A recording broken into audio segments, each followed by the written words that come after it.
अस्सलाम वालेकुम। मैं हूं डॉक्टर किरण और आप देख रहे हैं मुझे इमरान हेल्थ केयर के प्लेटफॉर्म से। आज का हमारा टॉपिक है कि सेहतमंद बच्चा पैदा करने के लिए मर्द का जो नफ्स है वो कितने इंच लंबा होना चाहिए। नौजवान जब सने बलोगत को पहुंचते हैं तो उनमें एहसास और शबाब पैदा हो जाता है।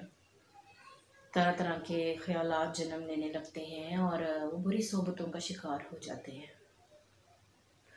जिसकी वजह से वो अपने जज्बात पर काबू नहीं रख पाते और मुश्तज़नी शुरू कर देते हैं। मुश्तज़नी शुरू करने से उनके नफ्स को नुकसान पहुंचता है और उसकी नशो नुमा रुक जाती है। आला तनासुल टेढ़ा, कमज़ोर और ढीला हो जाता है। जब शादी होती है तो नौजवान तो शादी के काबिल ही नहीं रहते, क्योंकि मुश्तज़नी की वजह से आला तनासुल की नशो नुमा रुक जाने के अलावा उसका साइज़ भी छोटा रह जाता है। तो इससे हमें पता चला कि बेहतरीन आदमी वो होता है जिसका आला तनासुल का जो साइज़ है वो कम से कम 6 इंच हो।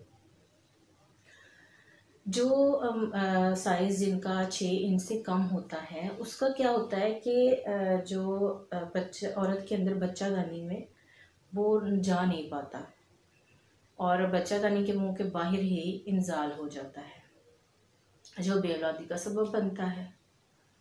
अगर आपका भी साइज़ छोटा है तो मायूस होने की ज़रूरत नहीं है। आजकल बाज़ार में बहुत सी ऐसी अद्वियात आ चुकी हैं जिनको इस्तेमाल करके चंद हफ्तों में आप साइज़ बढ़ा सकते हैं।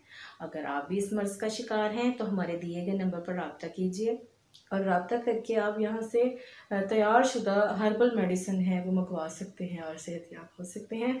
आज की वीडियो में इतना ही। उम्मीद करती हूँ बहुत यूज़फुल रही होगी। बाकी किसी नेक्स्ट वीडियो में फिर हम कोई और टॉपिक डिस्कस करेंगे।